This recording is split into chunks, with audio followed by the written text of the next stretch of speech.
August 18. புனித ஹெலீனா. சிறிய ஆசியாவில் உள்ள பித்தினியாவில் வசதி மிகுந்த குடும்பத்தில் கிபி 248 ஆண்டு பிறந்தார் ஹெலீனா. ரோமை சக்கரவர்த்தி முதலாம் கான்ஸ்டன்சியஸ் குளோரஸ் அவர்களை திருமணம் செய்து கொண்ட ஹெலீனா கான்ஸ்டன்டைன் என்ற மகனை பெற்றெடுத்தார்.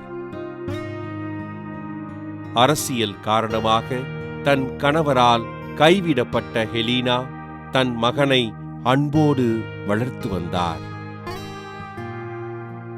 கிபி 312 ஆண்டு இவரது மகன் கான்ஸ்டன்டைன் பேரரசனாக ஆட்சியில் அமர கிறிஸ்தவத்தில் தன்னை இணைத்துக் கொண்ட ஹெலீனா கத்தோலிக்க கிறிஸ்தவ விசுவாசத்தில் சிறந்து விளங்கினார். கிறிஸ்தவ விழுமியங்களின்படி தன் வாழ்வினை அமைத்துக் கொண்ட ஹெலீனா ஏழை மக்களுக்கும் கைவிடப்பட்டோருக்கும் உதவிகள் செய்து வாழ்ந்தார்.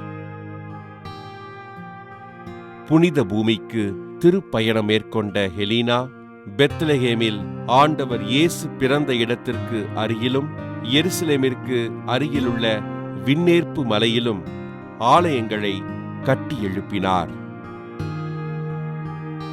ஆண்டவர் இயேசு கிறிஸ்து சுமந்த திருச்சிலுவையினை கண்டுபிடித்து உலகிற்கு அறிமுகப்படுத்திய ஹெலீனா கிபி 330 ஆண்டு விண்ணகம் சென்றார்.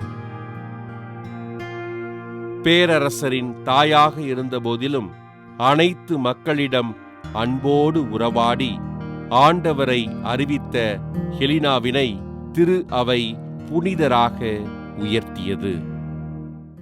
புனித ஹெலீனா அவர்களின் திருவிழாவினை கொண்டாடுகின்ற நாம் கணவரினால் கைவிடப்பட்டு வாழுகின்ற பெண்களுக்காக ஆண்டவர் இயேசுவிடம் ஜெபிப்போம்.